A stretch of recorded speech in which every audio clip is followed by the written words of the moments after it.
everyone, welcome to Quarantine Coffee Corner. My name is Kristen, and today we're drinking more Café de Boss French Black. I really like these, and they're delicious, so we're gonna keep drinking them. And you should get some coffee too, because you're gonna need it today. Today we're gonna tell a story that I've been meaning to tell for a while. Actually, on my other channel, which is like my channel I used to do all my vlogs on, I have 100 subscribers this week, yay.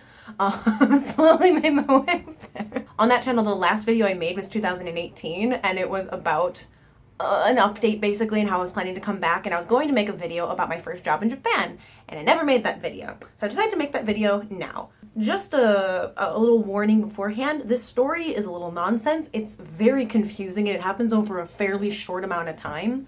I'm going to do my best to try to keep all of my timeline, chronological stuff straight. It might be a little mixed up, especially at the end where everything got crazy and I was very, very sick. We're gonna try though. I'm going to start this story by saying all the names here are going to be fake, except for one. The main person I'm going to be talking about, my old boss, Lucas. I'm going to use Lucas's real name because he's a terrible person. And if anybody stumbles across this in Japan and is thinking about teaching in Utsunomiya under a guy from Nigeria named Lucas, here's your warning flag.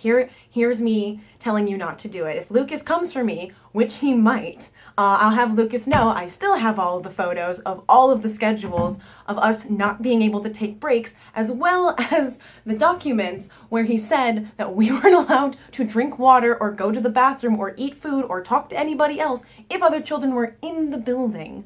We'll get into that nonsense. But yeah, just so if Lucas ever does find this for whatever reason, just for forewarning, because this is going on the internet, nothing ever disappears from the internet. But if he ever does find this, first of all, come at me. And second of all, I don't care enough. So Lucas will be Lucas for this story, but everybody else will have a name change. So let's get into this. So after my time in China was up, which was 2015, I already kind of knew I only wanted to spend 1 year in China. Same with a lot of countries. I was only planning on spending a year in several countries, and then I was going to end in Japan. That plan did not work out. This is why I don't make plans, people. None of them work out. I was actually trying to get a job in Korea, and the Korean job was like requiring fingerprints, and then I went to like the police station to get my fingerprints done, which is another story. It's a short story, but we're not going to get into it. But basically those fingerprints that I had done by the police and sent to the FBI, because that's what Korea wanted, were blurry, and they wanted me to do it again, but it takes like 3 months for them to process them. So I didn't have time. I needed a job.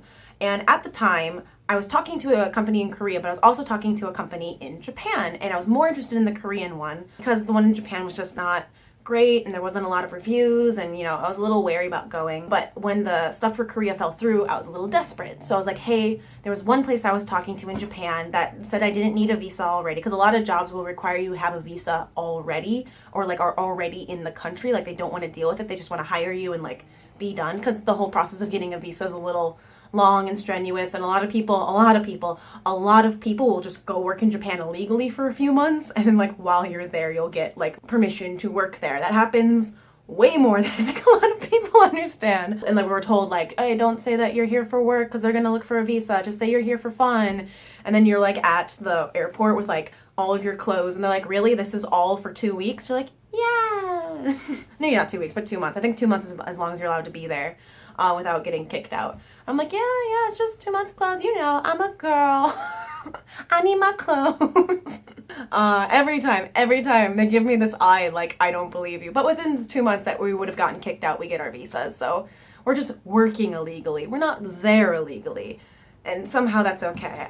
My time in China was a lot sketchier, so I'm used to this nonsense. So I'm emailing this guy back and forth, and there's some confusion about whether or not I gave him something or didn't, or sent him, or was interested or wasn't interested. It was stupid. It was just a stupid back and forth. I should have taken that as a precursor to how nonsense my time there would be. But just this email was like, I was like, oh, well, it's miscommunication. And he already told me he's from Nigeria, so his English isn't 100%. He lives in Japan. Like, whatever, it's fine. So I get hired for the job, and he's like, yo, you have to be here in 2 weeks. I'm like, 2 weeks? Like, that's not a lot of time to get ready. But, you know, I was already kind of used to, like, what I needed from my time in China from when I left before. So I basically just got all my stuff together, said my goodbyes. There's another story in there altogether, but we're not going to get into it. And then I left. I was dealing with a lot of stuff at this time. But I got to Japan, I was in one piece, and Tara was there, if you remember Tara, but she's Japanese. And so Tara picks me up, we hang out for a night. I think I spent like the night at her house or something. And the next day they drove me up to Utsunomiya, which is like a 3-hour drive from Tokyo, essentially. So they drive me up to Utsunomiya, and we go to the office, and I get to meet my boss. And again, like I said, he's from Nigeria, he lives in Japan, he's married to a Japanese woman, but he like runs this like small English eikaiwa. So when I was applying for the job, I asked him some questions. You always ask questions. I don't just be like, hey, you're offering a job, I'll take it, let's go. Like, you're like, okay, how many offices do you have? What are the conditions like? You know, what are the rules for this and this and that and that? And he said there's no dress code as long as you're not wearing something inappropriate. There's some, like, you're not allowed to, like, eat in the middle of class, obviously, or, like, water is allowed in the office and blah, blah, blah. I'm like, okay, that's all fine. For lodging, because I didn't have, like, a citizenship or anything, or a visa, I couldn't get an apartment on my own. So I had to get an apartment through him. He's like, yo, I already have this apartment figured out. Don't worry, you have a place to live. All I have to do is show up, and then like the next day we'll get ready for work and stuff. I'm like, okay, cool, we're fine, we're good. The school I was working for, he told me there was 3 offices and lots of teachers, and like the schedule for the day was not really set in stone ever. Essentially, we had this like period of time where we would be working, but as long as we weren't in a class, he didn't really care where we were. We were only supposed to show up for class. He said we wouldn't be working more than like 36 hours a week, so it was actually shorter than a 40-hour week thing. Breaks were as long as we wanted, essentially. Again, he didn't really care as long as we weren't in class. He was talking a little bit about these journals we had to do to like basically update people, but there was lots of teachers, and if we were ever sick or needed to do something, we could very easily just like switch out with a teacher. Also, he wanted me to get a like an international driver's license, which you like go to our AAA for or whatever. It's not super great. It's only good for like a year, and like if you get pulled over, the cops aren't super happy about it. It's like legal, but it's not the preferred thing. The preferred thing is that you get a Japanese driver's license. And I was told that I needed that at first, but once I got the chance, I could go get the Japanese driver's license like on my own time. I was like, okay, I'm fine with that. I get to Japan, Tata picks me up, I spend the night with her family, they drive me up to Utsunomiya. I'm there, I'm at the main office, and it's a small office. It's like a few rooms, but it's the main office. And I'm like, the main office is kind of small. And so I'm talking to him about the other offices, and Tara's still there. Tara's there this whole time. They're like vetting him essentially, which was nice. It was nice to have people looking out for me, you know, especially because I'm like off in a new country. I'm like, what am I doing? But he was like, yo, the teachers aren't here right now. They're off doing other classes. We tend to like teach outside the school, which is why we have the driver's license, because we have to drive around a lot. Also, you have to drive to the other offices a lot. And I was like, oh, I thought like this was the main office. I'd be working at the main office. Like, well, usually you'll be at the main office, but there's also a thew office, and then there's our other office, which I forget what it was called, but it's like his house. It's just his house. The office is his house. So there's 3 offices, but one is literally a room in his house, and the thew office is just a room in like a building, essentially. It's like one room, basically. It's not like a big office or anything. So I get to the apartment. We're setting things up. Me and Tara are already talking about going out and getting furniture later because there's no furniture in the apartment, which is fine. And he's like, yo, let's drive to the store and I'll show you where the store is. And I'm like, oh, I haven't really looked over the Japanese like driving rules yet. I was gonna do that tonight. And he was like, oh, it's fine. As long as you know how to drive in America, you can drive here. That's not true, because, you know, like signs are different, and like speed signs are usually written on like the ground. Because it doesn't snow really in that area. So you're like, it's just the sign, the speed limit's on the ground. I don't know how to look at the ground for speed limits. And like it's the other side of the road, so I had to like train myself to drive on the other side, and like the window shield thing and like the blinkers like are opposite, and I'm just like trying to get my head around everything, and like they're on different sides, so I keep turning on my window shield wipers when I want to turn, and it's a problem. But I drive to the store, I'm terrified, I'm afraid I'm gonna crash the whole time, but I get there, one piece, everything's great. We go shopping a little bit, get stuff, put it in the thing, we go out and get furniture, we come back, we set up my room, cool. The first night, I'm told that my next door neighbor to the side of me is named Hana. And Hana is a fake name, but Hana is also a teacher. She's on the foreign staff, so, you know, get to know her. She's like super nice. You're gonna be working with her, and, you know, rely on her for things. Okay, bye. So that night, I get a knock on my door, and it's Hana. She's really nice, and I was just talking to her, trying to get a feel for the place. And I'm like, yo, like, what's it like? And she's like, I'm not going to tell you anything, because I don't want you getting an idea of how this place runs from me. I don't want to be the one to put any ideas in your head. But, you know, you're not crazy. Whatever you're thinking, you're not crazy. Like, that's a weird thing to say, but okay, I'll keep that in mind. So we're talking. She takes me to like the family restaurant, you know, shows me around a little bit, which is nice. And then while we're out, we get a message from, we'll call him Ricky. So Ricky, who's the other foreign teacher, I found out that there's only 2 other foreign teachers. I'm being told there's so many teachers, but there's only 2 other foreign teachers. So Ricky sends a message to everyone saying, hey, I'm quitting and I'm not coming into work anymore. Okay, I'm quitting in like a week, which was like, oh, I haven't even got to meet him yet, but he's leaving. Okay, I like just got here. Am I gonna have to take over his like stuff? Like, what's going on? So I get into work the next day and everything's kind of in, like the whole schedule's been tossed around and they're talking about new times and blah, blah, blah, blah, blah. And they need me to start work like immediately, essentially. There's not gonna be any training. It's just gonna be me going to work.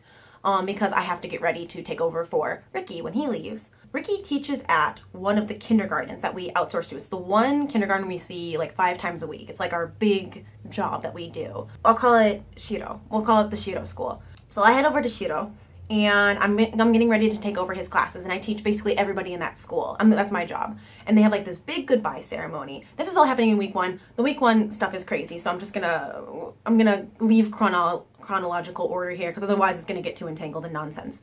When they have this big goodbye ceremony for him and he's like crying, like he's so sad, he doesn't want to leave them because as a teacher you love your students. He just couldn't deal with the boss anymore and that's why he was leaving. But you know, we basically were told to say that he's going back to his country because like his mom is sick or something, which was not true. He was going to stay in the same city even. So anyways, I take over that job. I learn how to do it. That's my job. My job is the Shiro school as well as all these other schools. So during week 2, I'm kind of learning the ropes here. I'm getting the feeling at this point that things are weird. It's just like little things. Like, for example, we don't have to work when we're not like working, like not during our class hours. But the way that it works out is that, let's say I start a class at 12. I need to be at the school at 11:50. Okay, cool. If I'm not there at 11:50, I'm considered late. If I'm late, pay is taken away from me. I just don't get paid for that class because I was late to the class and therefore I don't get paid. Even if none other students are there, I don't get paid. Despite the circumstances, I don't get paid. Please keep that in mind going forward. So the week wraps up, Ricky's about to go, and Lucas has a wife. So he invites everybody right when Ricky's about to leave to go to his house and meet the baby. Because his wife like just had a baby. So anyways, I've never met his wife before. I've never met his kids before. So here I am on a couch and his wife is giving me like snacks and like serving us drinks and he's there with the baby, but she's also, and like for a little while, but then he hands the baby off to her and he just sits there and talks to us and we all eat snacks. His wife gave birth like a week ago, maybe, like probably even less time than that. And there she is waiting on us, hand and foot, being told to go away because he's talking to us. People who don't even like him that much. And I'm sitting there like, yo, I can take care of my own drink. You don't have to come check on me every now and then. And like me and Hannah and Ricky are like, yeah, you don't have to come over here so much. And she's like, oh, it's okay. And he's just like, hey, go get us snacks. Hey, go get us a drink. It's like, your wife gave birth a week ago. Like, I didn't say it because, like, again, I'm no employee and, like, my whole life is in this guy's hands right now. He, like, owns my apartment and everything. I'm, like, sitting there, like, can you fucking not, man? It was so uncomfortable. Like, we all kept looking at each other like, we want to go. So week 2 runs around. I already know things are weird, okay? I'm already kind of like, my boss is weird. My coworkers are leaving. Something is up. I don't know exactly what is up, but something is up. So Ricky leaves, and I noticed something with the schedule. I shoot up to 40 hours a week of teaching. I'm teaching 40 hours a week. Now, people who are teachers know, you don't teach 40 hours. You work 40 hours. You teach for a certain amount of those hours, right? So there's like recess, there's lunch, and you know, different teachers get different whatever. You're not supposed to be teaching all 40 hours though, right? But here I am, and I have new students every time. I have to be talking. I have to be in charge of my class. I have to make sure everything stays like going on. So I'm teaching 40 hours a week. I don't get breaks sometimes. I would like wake up at 10 o'clock and I might get like a break for lunch. But that's a maybe. I didn't really get breaks often. Also, if the kids were at the school at all in like any of the rooms, we weren't allowed to drink water. We could have water and drink it in the office if the kids weren't around. And sometimes there were always kids there. There would be like 8-9 hours a day where I couldn't eat or drink water or go to the bathroom for straight. Like, it wasn't like, oh, like, you know, maybe like after hour like 2 I can go to the bathroom. No. As long as there was a student there, I was not supposed to be doing those things, period.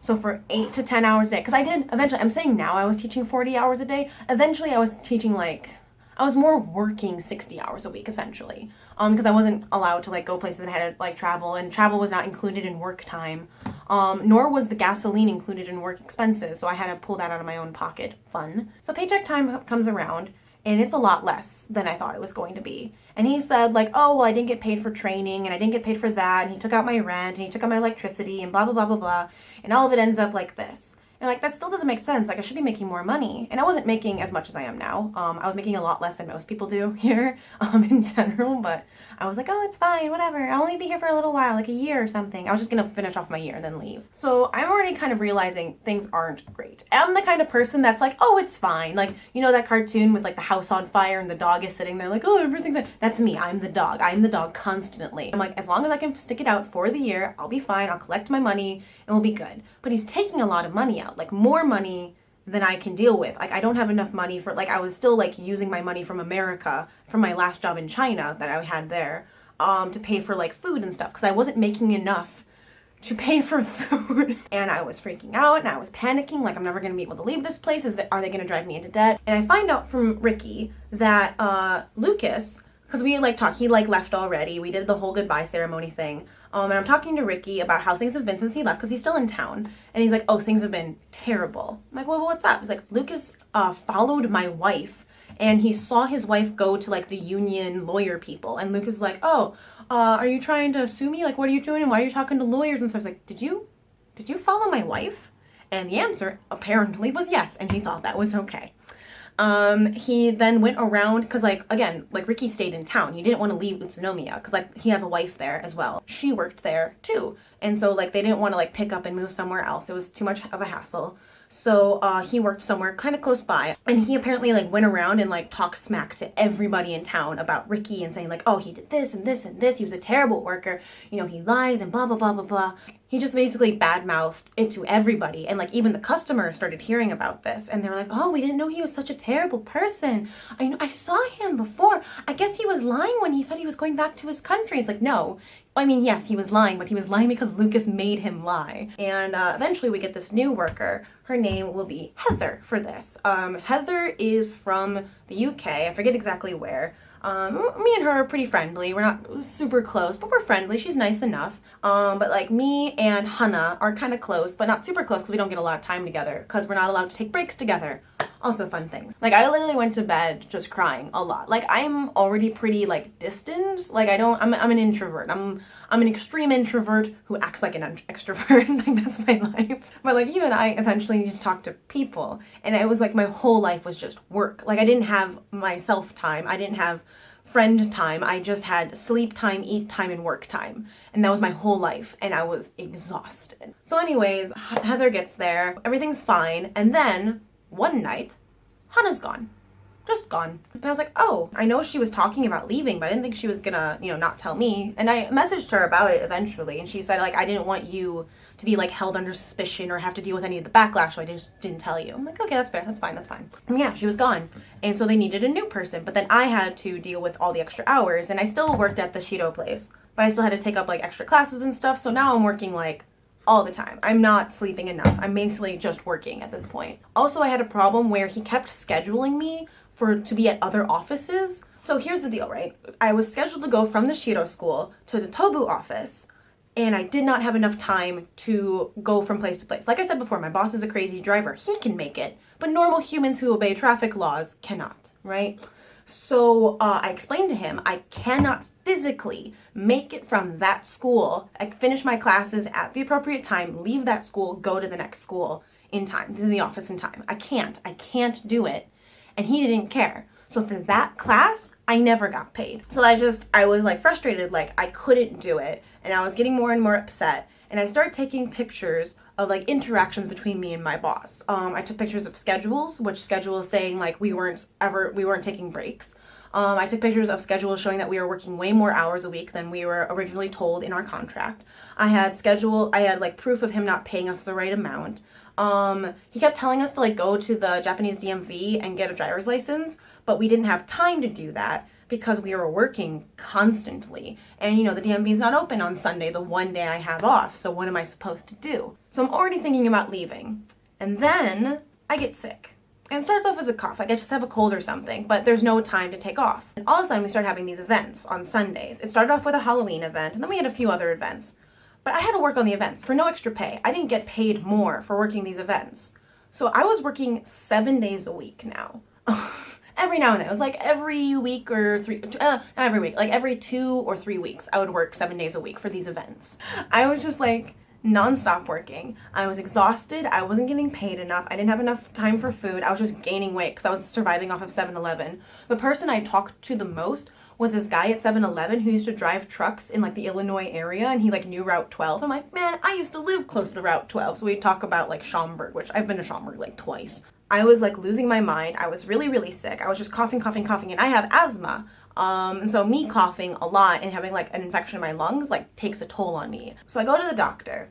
So the doctor that we used was a doctor that was friends with my boss, and he didn't know any Japanese. The doctors in my area didn't speak any, or no, Japanese. He didn't speak any English, sorry. So the doctor didn't speak English very well. So if there was anything wrong with me, he would call my boss, and then the boss would relay the information back to me because the doctor was friends with my boss. So what would happen was, I knew enough Japanese to know what was happening, but I didn't know enough to like stop it or talk on my behalf, which was another thing. I was like, I don't have time to study Japanese right now. I'm exhausted. But I wish I had some time, because if I could explain to you what was happening, I feel like this could be a lot easier.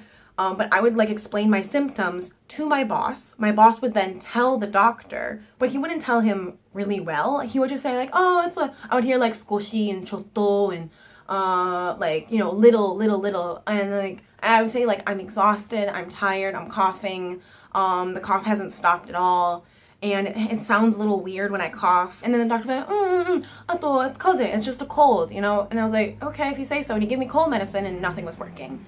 So it's like 2 weeks, I've been coughing and sick nonstop. I would try to take off of work, and I just couldn't, there was no time, there's no other teachers to take over our classes and stuff. So I go to a doctor, and a different doctor, and that doctor's like, okay, well, let me hear. And I had like recordings of my cough, because my cough just sounded weird, and I couldn't put my finger on what was wrong with it. And like when I'm at the doctor's office, I wasn't coughing, and I'm like, I don't know what's with this like physiological response of like, I'm not coughing when I'm here, but I'm coughing other places. So I played the cough for him, and he like looks concerned, and I'm like, well, what's up? So he comes off, and he knows a little bit of English, and he comes back, and he's like, I want to run like tests on you. And I'm like, okay. So he really like sticks like a stupid cotton thing up my nose, and he like does a cotton swab in the back of my throat, and he takes a little bit of blood. And the guy's like, you have 100 nichizeki. And I was like, 100-day cough. Okay. And I had to look it up, and I'm like, oh, I have whooping cough. I'm like, well, that's fun. He's like, you can't be around children. You can't be teaching children right now. It's too serious. You have to stop. So I go and I tell my boss, I'm like, yo, I have this. And he's like, oh, well, I need like a note from the doctor saying that you have it. And I'm like, okay. So I go back and I try to figure out what this doctor's office is again.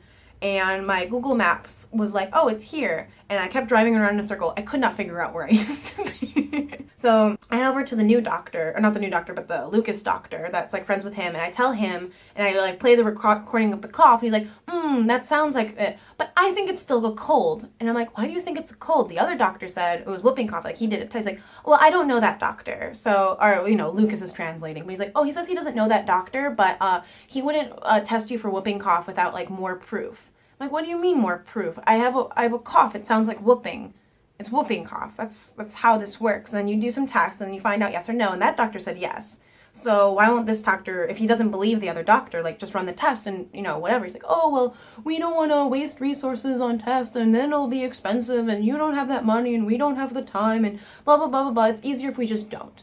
So I'm pissed because, like, again, I work with small children, and especially at that Shido school, I work with like 2-year-olds. And, you know, whooping cough can be deadly for babies and for old people, and it's just not fun for people with asthma. It could be deadly for me even. I go and I tell the people at the Shido school, because I was pretty close to them, and I'm like, yo, here's what's up. I have a whooping cough. They said yes. Lucas is telling me not to tell you guys, but I want to tell you guys. But you can't tell Lucas that I told you. And I like couldn't talk. My voice was gone. I had coughed it out, so I'm writing this all in a notebook. And so they're like talking to me, and I just remember writing in huge letters, "Don't tell Lucas." But I was just like terrified of Lucas, because you know, if he's angry at me, well, he owns all my money basically. Like if he's angry at me, he can just say like, "Oh well, you know, you didn't do this, this, or this, so no money for you this month." And like, what am I gonna do about it? And then I found out he was double charging me for the apartment around this time, because it was a convenience fee. So my apartment was already, it was apparently a fairly cheap apartment I was living in. I didn't know that, but he was double charging me. And he was just keeping that money for himself, which was fun. I'm in like this situation, and I'm in tears constantly. Like I was like, thinking about it is making me feel like crying. Like it's really hard for me not to cry right now. I'm even more nasally than I usually am. I didn't have food, I wasn't sleeping, I was overworked, I was like really sick, I couldn't talk, but I still had to talk when I was in class. And so it's November now, and I said, hey, I'm gonna quit. And now in our contract, which was illegal, I found out, in our contract it stated that if we quit without a 2-month notice, 2 months, he could claim our salary entirely for 2 months as compensation. And so I was giving him a 1-month notice, but I told him, if you let me go a month, like after 1 month, you don't do the whole 2-month thing, because I need some money to move, right? I already have like no money. So Lucas agrees to let me go with a month, with the month and not 2-month thing, because I told him if you let me go early, I won't make you pay for the 2 weeks of winter vacation, which is the only vacation we're ever allowed, essentially. And it wasn't even 2 weeks, it was like a week and a half, but whatever. And I already had a new job lined up, and I had talked to who would be my new manager at my last school. And I was like, hey, I actually was wondering, can I leave earlier? Because I was going to start working there in January of 2016. And I was like, can I just like come in December? Like if I can work for like a week before winter vacation, that'd be great. And I already had antibiotics in me by this time, by the way. They said there's nothing they could do about the cough, but they could like make it not as contagious if I took antibiotics, and that's all they could really do, so whatever. And at this point, like I was coughing until like I was throwing up. Oh, we'll get there. We'll get to the throwing up. Please no, whooping cough sucks. So December comes around. We already have a new worker. Her name is Anna for this. And I told Anna I'm gonna leave. So I'm like, yo, he knows I'm leaving. He's preparing for me to leave. I'm actually going to leave a week early, though. So I need you to get ready to teach at the Shido school. So here's what you're going to do. I'm going to run around. I'm going to train you. I'm going to get ready for everything. And I told all the people at the Shido school I was leaving. I basically told a bunch of people who kind of knew what was going on, but not 100%. I'm like, yo, I'm leaving a week early. They actually gave me like a going away present, because they kind of knew what was up. And we had like a big meeting about whooping cough and how I wasn't supposed to be working there. And Lucas was like, oh, well, she's still gonna work here until whenever. And like, there's just nothing they could do about it, because Lucas was like being like, she has to work. And they were like, well, we have no technical proof that you have whooping cough besides you coughing like a whooping sound, because the other doctor, I couldn't figure out where the first doctor was, and the second doctor said I wasn't sick, and I was just in a panic and sick and confused most of the time. This is what I mean by my chronologicalness of this period is topsy-turvy, because I was just like sick for 2 months essentially until I left, and then I was sick for another month after that, because it was a long time to be sick. The worst of it did not come yet though. That's coming. One day, it was like middle of December, I write this letter of like a big goodbye letter. I go to the guy at 7-Eleven who I was friends with, and I'm like, hey, I'm gonna leave, but I need help like with shipping things, and then I'm gonna take a bunch of it with me, but I need to ship some stuff.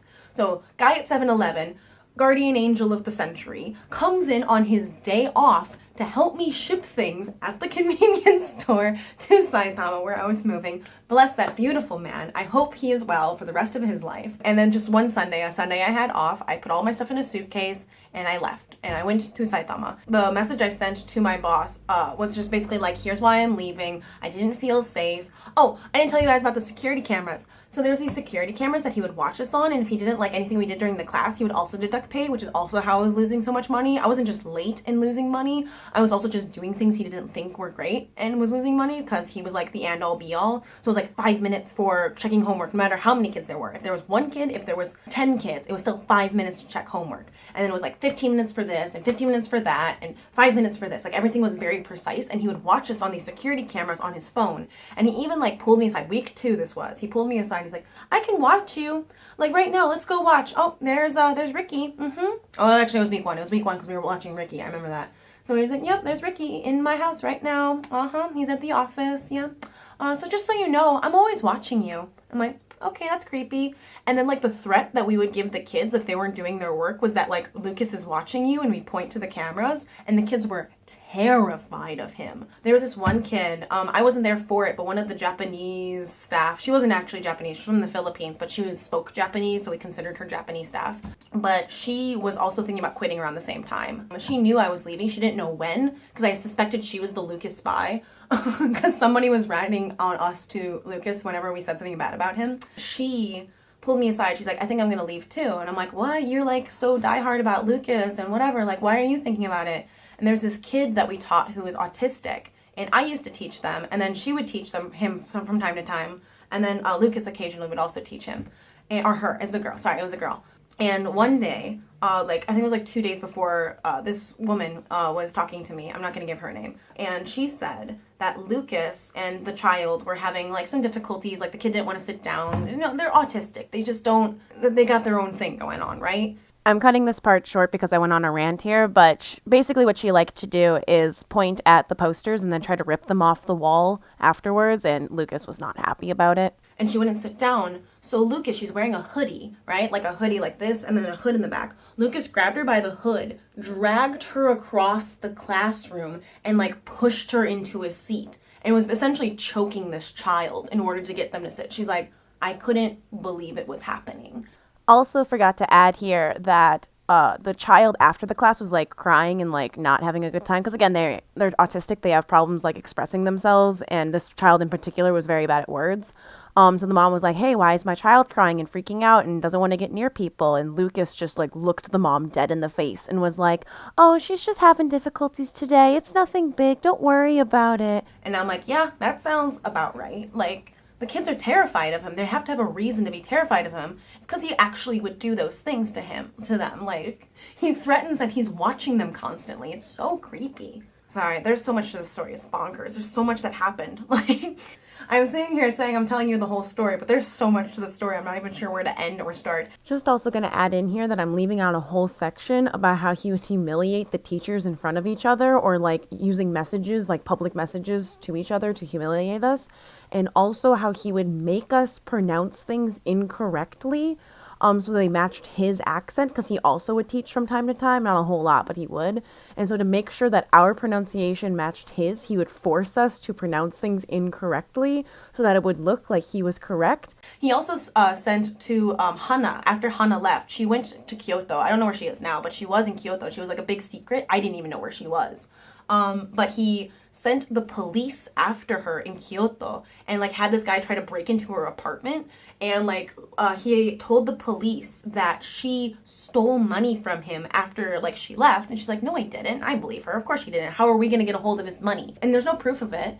But he sent the police after her and had like this guy try to break into her apartment. Not a policeman, a totally different guy break into her apartment. Which is also why in my goodbye letter, at the very end of my goodbye letter, and why at the start of this video, I said like, hey, if you come for me, I have proof of what you've been doing. I have proof of, I have like pictures that I took of me explaining Japanese law to you, and you saying you didn't care, or you would think about it next time. I had like proof of like those schedules that we worked, and like the contracts where we weren't allowed to like have breaks, and like I had proof of it. I'm like, if we go to court, I'm showing this to people, and I know that my job is to protect the children as a teacher, but also you have to understand I was like deadly ill and I just wanted to get out, and I was stressed out, and I already knew that they were suing him. I actually don't know what's happened since then. I know my face was used for like advertisements for like a year later even. Like they were still using my face in advertisements. Most of it after that was just me dealing with whooping cough. I got to the point where I was coughing so much I was vomiting. I got to the point where I was like, I think I lost like 16 pounds in like 2 weeks or something. It was like a lot of weight. Just because I couldn't eat. If I tried to drink water, I would throw up. Like, and like I had used a lot of I have my asthma inhaler, and I took it so much. My heartbeat was irregular, so I had to deal with that. And like I remember Tara's parents picked me up for Christmas, and because I didn't have anybody to be with for Christmas, and I was like actually terrified of being sick. And they're like, "Oh, well, just come hang out with us." And I'm like, I don't think I can make it on a train. And I got a point where I was like, I don't feel safe alone anymore. Like I could die. And so they picked me up, and Tara's mom nursed me back to health, and it was wonderful. She was so nice. And then I went to work, and then I got better, and then everything was fine until next year when I had to get my visa like renewed because I had a 1-year visa. And they had to call my old boss for information, and my manager at the time was like, "Oh, this isn't actually where she's working. We don't know exactly where she's working. We're just here as like a in-between office, but we need some information." He's like, "Well, I'll give it to you if I can talk to her. I just want to talk to her. I just want to talk to her." And I told my manager, "Do not let him talk to me. I'm not getting involved." And for as much as I didn't like that manager, he gets some solid points for helping me out there. No foreign staff has actually made it the full year except for one guy. The guy he started the business with didn't even last a full year. He quit and he left because he couldn't deal with the boss's nonsense. But that's the gist of the story. There's more. There's a lot more. Those were 3 months of complete insanity, essentially. But that's the majority of the stories I think I needed to tell or have told in the past. I've been recording for an hour. I don't even know how much of this I'm going to be able to cut out. So much of this is just dense nonsense. But yeah, I'm going to end it there. I don't want to talk about my old job anymore. If anybody ever asks me about my old job, I'm just going to send them this video. I'm like, this is the roller coaster. Just go on it. Deal with it. Sorry you had to watch it. Okay, bye. So yeah, this has been Quarantine Coffee Corner. My coffee's still here. I still have a second coffee and a bunch of treats that I'm going to eat to make myself feel better and watch some YouTube. And then I might edit this tomorrow because I don't want to do it right now. Okay, have a nice day, everybody, and stay healthy. Bye.